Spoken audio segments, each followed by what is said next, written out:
All right, we are recording. Hello and welcome to the Avanti Entrepreneur Podcast. I'm Dave Mamano, your host, and we're here to help you move forward. That's what Avanti means.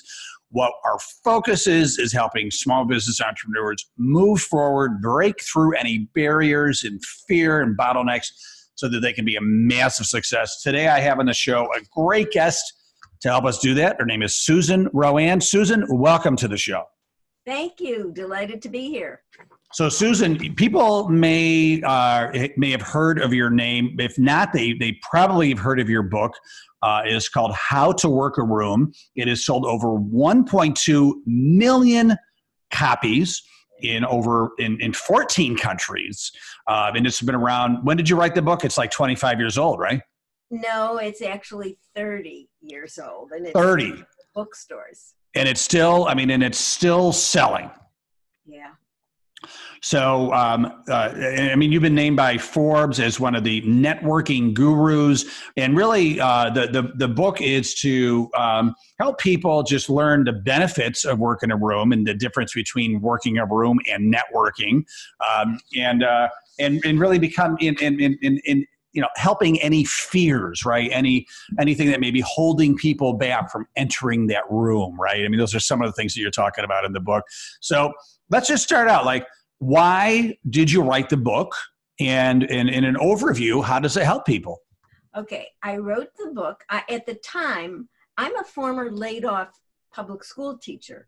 Back in the day, San Francisco Unified laid off 1,200 teachers. I was one of them. My then husband was the other. So what I did, people think of me as very supportive. So people would be calling me, oh, what can I do? What can I do?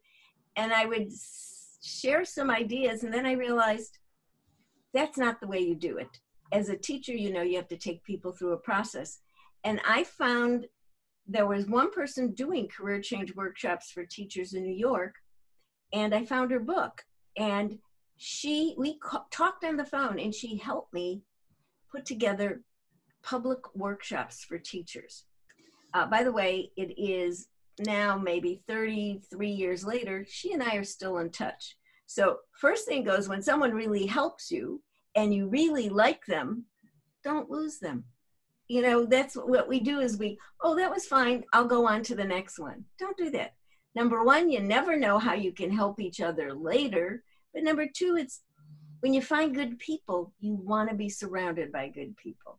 So this is my secret sauce. You can work a room. You can be a savvy networker. Stay in touch. But there's a corollary to it. Stay in touch when you need nothing. Because we all know the people that go, oh, I was just calling. I just had this. I did it. Enough already. You've called me with 6 different issues. Stay in touch when there's nothing. I just wanted to check in and see how you're doing. Oh, I heard you went on a big trip, to Italy. How did you like the gelato? Everyone says, I'm better than small talk. I want to do a deep dive. Well, here's what I say to people. I was raised in Chicago, so this is my Chicago. Don't talk to me about doing a deep dive in conversation unless you are standing in front of a pool. We really need to start small. So working a room is really about meeting people, having initial conversations, connecting with them, sharing something that creates a bond, and making the most of events. Not to say how many business cards I collected, but how many interactions that you had that were engaging and connecting. How many laughs did you share with people? If you want to know something that'll connect you, it'll be laughter. Like I've been with people who, by the way, don't think I'm funny, so I actually don't like them at all. I don't think they have a good sense of humor. But I've been with people that when we laughed at the same things, they go, that's my person. So the reason I wrote the book is that I was writing for the San Francisco Examiner Career Series, helping people once a week with a column in our major paper. What do you do? What do you need to know to change or manage your career or get a new job? And I'd been writing for a couple of years, and I went to a seminar from the National Speakers Association here in Northern California. And one of our best-selling authors picked up one of my columns, and Judith Briles said to the group, and this is where we want people who believe in us. She said, Suze, you could really write. How to Work a Room should be a book. And then she said, here's the name of my agent. Wow. So folks, by the way, anyone who really wants to write a book, Judith Briles has established Author U. She does, I've actually spoken there. She has gotten more people published and helped people publish than anyone. She knows her stuff from every angle, but she saw that in me and in my writing for the column. And so it was a risk. I didn't know she was going to do that. But here's the thing that I did do. I listened to her. I had no ambition to write a book. You had no idea how much it took out of me to write columns. But if someone says something that sees something in you that speaks to you, do them the courtesy of following up. Well, and it paid off. 1.2 million copies later. I think the book has probably done your household okay over the years, right? It has, but everyone says to me, how's the book doing? I said, believe it or not, better than I am. It's not what you think. I said, the book does not make beds, wash dishes, clean toilet bowls, and I do. So who has the better life? But How to Work a Room, I think honestly, David, and for our people listening, a lot of people want to write a book that they feel they have to write. But I did a little bit of, shall we say, informal market research, which here's what that means. I talked to people who needed books, who bought books, who were in my programs that I gave because I'm a keynote speaker. And what I found is the majority of people found walking into a room to be very uncomfortable when they didn't know people and even when they did. So I wrote a book that people said, oh my God, I would really love to read something like that. So you wrote the book over 30 years ago. So today's world is very different, right? We have online, digital, like we're doing this, from across the country. I'm in New York, you're in California. We're doing this via Zoom. And more networking events, meetings, et cetera, are done over Zoom and Skype. So what's the difference today? And I know your book is still relevant, but how so in this quote unquote new world? Well, number one, there is a chapter, New Rooms to Work. But I did do a disclaimer saying, by the time you read this book, some of the really popular ones will have dissipated and there'll be new ones. I think the bottom line to all, because Vine was a big thing and Vine is no more. And now we have TikTok, which has nothing to do with clocks. So what we have to do, however we behave face to face, we still have to have good behavior in online rooms. And that means good manners, being a good listener, bringing something to the banquet. And that's from my conversation book. The banquet of conversation is a potluck. So if you're not well-read and well-informed, and you're just going to be there to observe, and I have had people say to me, oh, I'm not much of a people person. I just go to these events and observe. What are you, FBI? Participate. One thing people do is they find really good excuses not to go to events in person and avoid maybe being online. And my thing is, say yes. RSVP. Okay, I wrote this column and it's in my book. RSVP when it asks you to. And then here's the magic of being in the room where it happens. That's my little homage to Hamilton. Show up. But that doesn't just mean your physical presence. That means that when you're in that room, whether it's Zoom, whether it's, a chamber event, whether it's going to a summit, whether it's going to a fundraiser for breast cancer or leukemia, when you're there, be there. Now, I know that sounds very Buddhist, but it's where you are, be there. Don't be worrying about what the next thing is.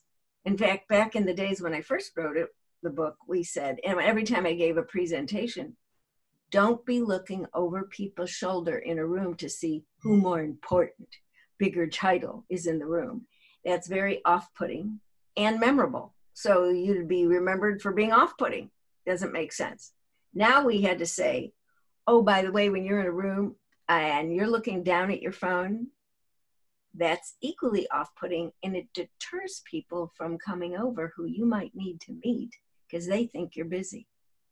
Yeah, Jim. So Buddha, you said Buddha, but I mean, it goes back to, one of my favorite business philosophers, God rest his soul, Jim Rohn, who's, he said, wherever you are, be there.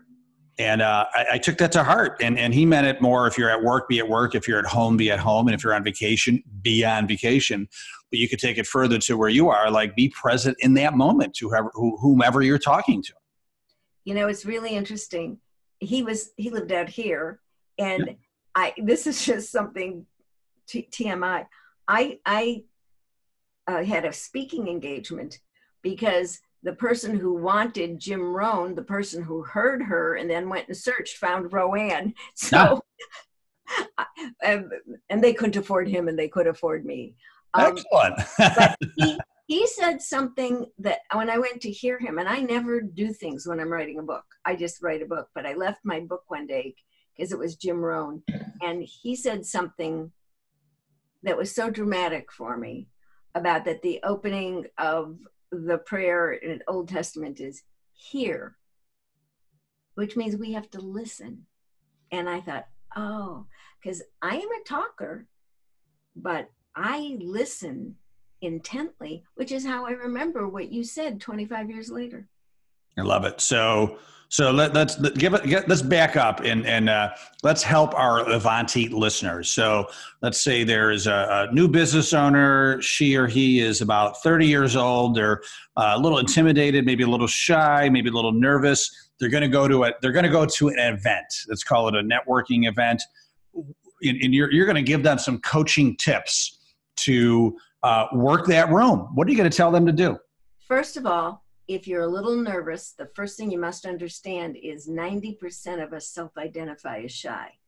So while you need to know that, and I quoted Dr. Philip Zimbardo, who started the Stanford Shyness Clinic, most of the people in that room will be uncomfortable. So you are not alone. That's number one. The second thing you can do so you can walk in that room is prepare. So I'm going to give you some tips. If you're anywhere where you have access to a paper, pencil, or your phone, take some notes. There he is. That's perfect. I'm a former teacher. Do you have a number 2 pencil with a good eraser? All right. What are pencils? What are pencils? Very good. First thing you do to prepare is your own self-introduction. How you're going to introduce yourself is so important because that helps people figure out how they will introduce themselves to you. So everyone says, oh, it's an elevator speech. It is not, and you shouldn't even give it in an elevator because no one got in it to listen to you go on about yourself for 30 seconds. So here's what you do. The first thing is the RoAne self-introduction. It is 7 to 9 seconds. It's a pleasantry.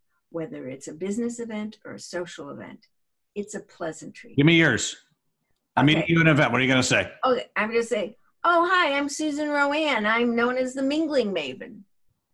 And you might look at, well, okay, tell me what that means. Yeah, what is that, right? Yeah. And then I'm invited to say, oh, well, I wrote How to Work a Room, and I help people be able to mingle in social and business situations. So that way I've been invited to expound. I don't just throw it over. Well, I'm a best-selling author.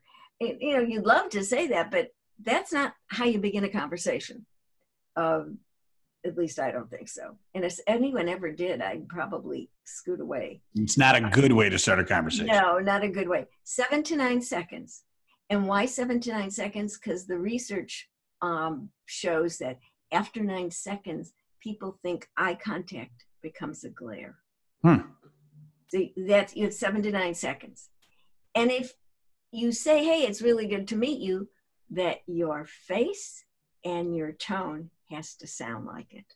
You can't be the lemon suckers and go, oh, it's really good to meet you, because we wouldn't believe a word you said.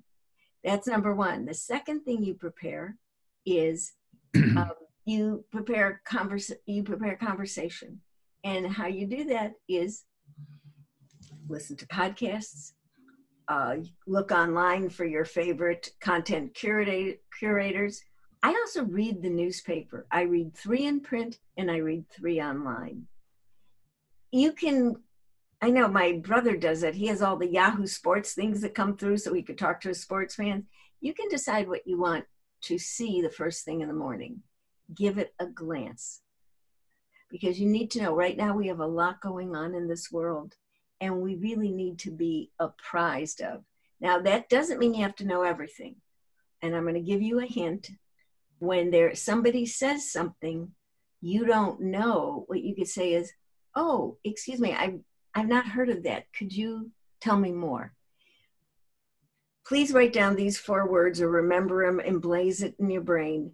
Tell me more is a way that allows other people to share what they know, what they're interested in. Like yesterday I was at lunch with friends and they were talking about aged beef. I'd seen the word, but I really didn't even know what it meant or what the process was because I have no cooking skills. And I said, I don't think I know what that means. And he did this whole explanation that I now understand, but I gave him the floor. Give people the floor on occasion. Okay. And that goes back to another best-selling book, Dale Carnegie, How to Win Friends and Influence People. I took his class, and it's essentially if you want someone to like you, get them talking about themselves, right? And I'm going to be a little bit controversial. Oh, good. We love controversy. Give you the other side. Yeah. Get people to talk about themselves or what they know.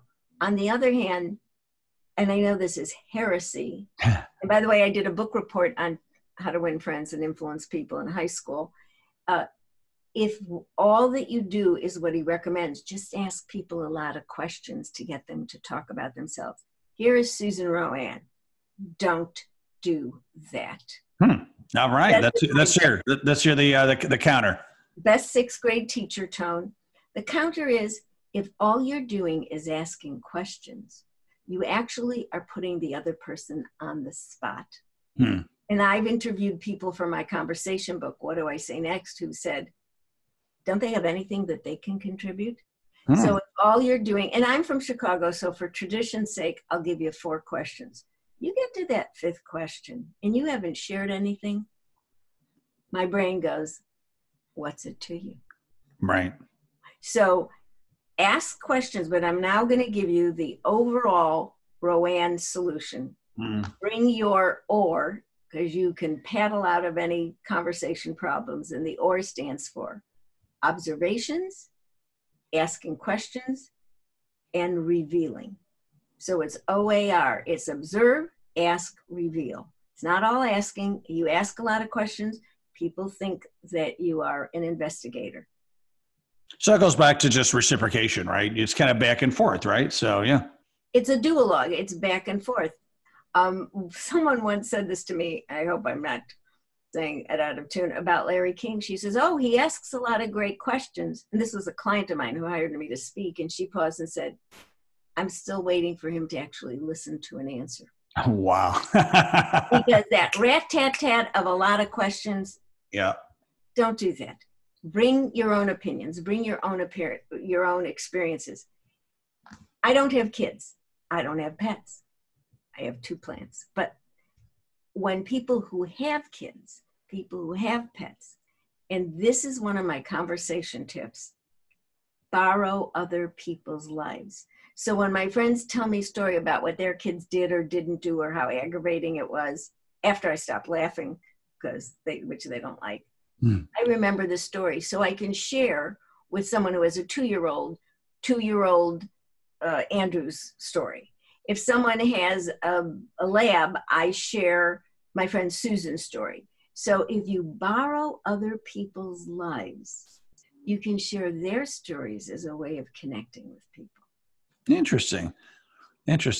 Yeah, I hadn't thought about that. I thought about, backing up a little bit to what you were saying in the beginning about when kind of the intro, and if people ask you, what you do, right?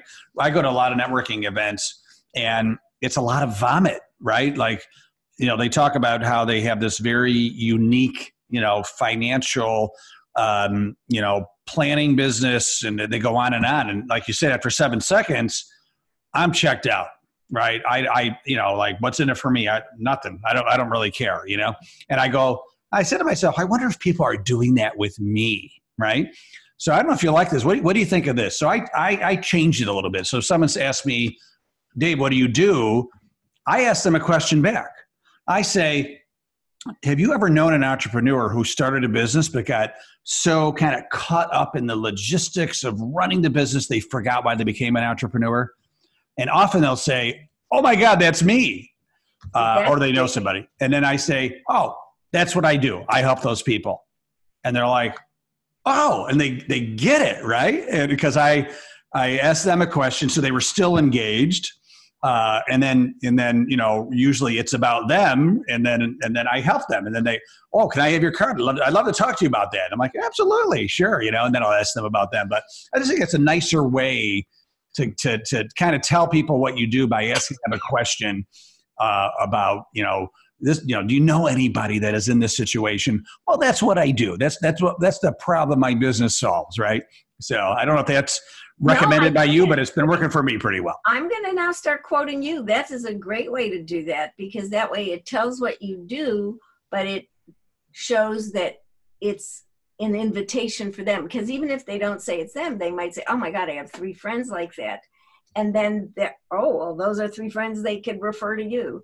I think that's really a great idea. But what you just said reminds me, and I've said this on other shows, I will say, your self-introduction is not an upchucking of an elevator. I know. But I want to give 2 other tips for that self-introduction. Not only that it's 7 to 9 seconds, it also gives the benefit of what you do rather than your title. And that I learned that from Patricia Fripp, who is an executive speech coach, was the first woman president of National Speakers Association. She said to me, she calls me by my last name, RoAne, you need to tell people not to give their title, because titles mean different things in different places.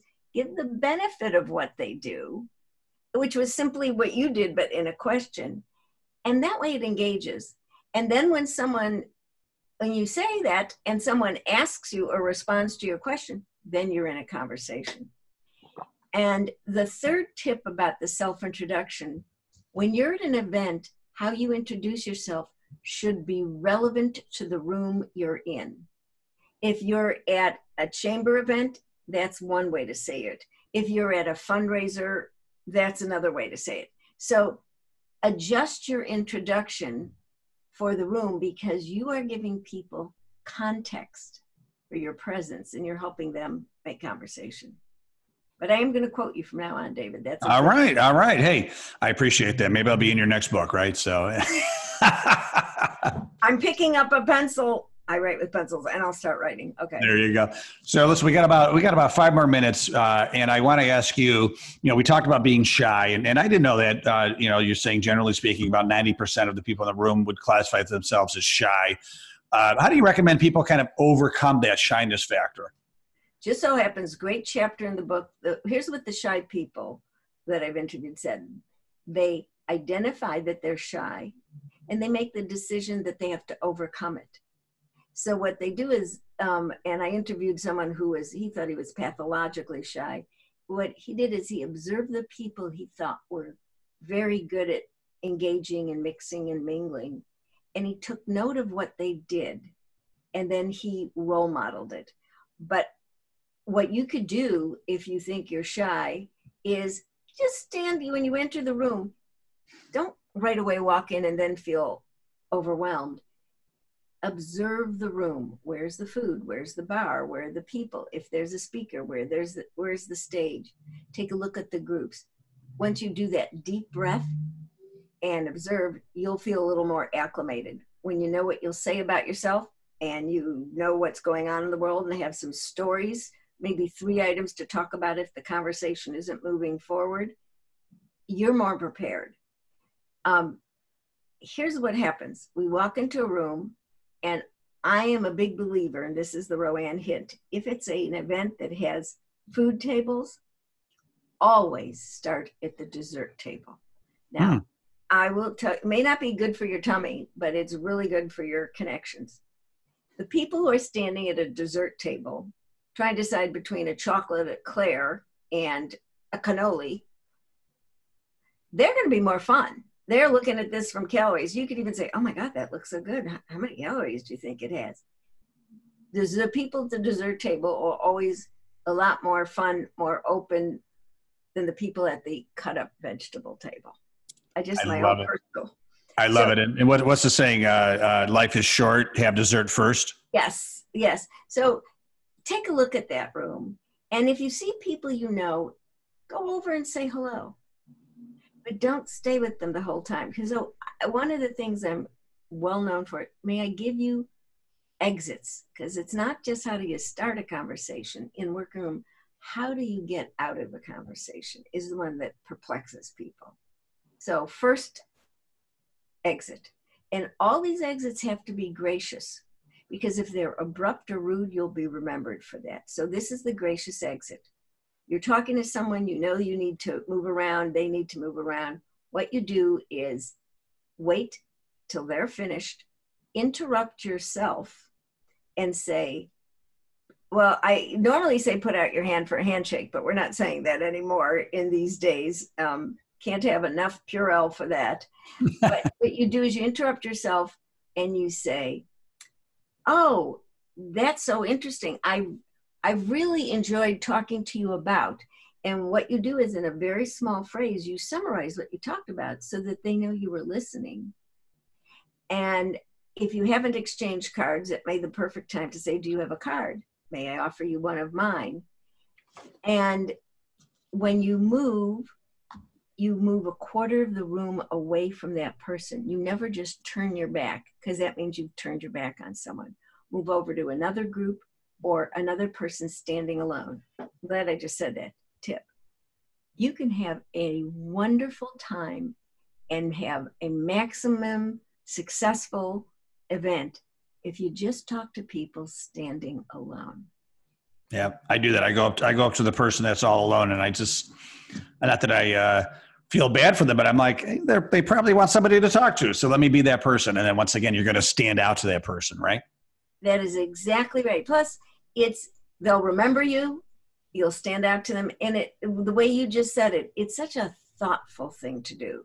Yeah. Because that means that person is more uncomfortable than you, hasn't read my book or listened to this podcast, and to make someone comfortable in the room is so kind. Yeah, it's a way to stand out. It's a way, and it's kind, right? Yeah, so kindness makes you stand out, especially in today's world. Yes, yes. So, here's another one. What if you're talking to someone and it's going nowhere, and you're like sweating blood, and you want to wait? You can't say, "Hey, I've enjoyed talking to you." So this is my exit for that. What you do is you say to the person, "Oh, I hope you enjoy the rest of the event, the meeting, the conference," but in your most positive voice, because you may think that they're dissing you or ignoring you. They could have a perplexing problem on their mind with the family, with friends, with work, and they are just spaced out.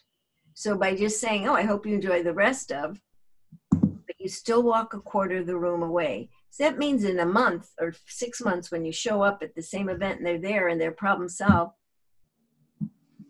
you can go back and talk to that person and will not have turned your back on them. Yeah. Yeah. No, that's fantastic. To be honest with you, make me think of, there's a monthly event that I go to, and I hope he's not listening to this, but there's one guy there that frankly, I do not enjoy talking to. I think he's very obnoxious. And he just rubs me the wrong way. And he called me out on it. So last month when I saw him, he goes, "Hey, David, do you not like me?" And I said, "Well, why would you say that?" And he goes, "Well, I wanted to talk to you, but you said you had to go to the bathroom. And then when you came back out, you avoided me." And in my mind, I'm like, he caught me. But, my answer was, "Oh, hey, listen, I'm really sorry.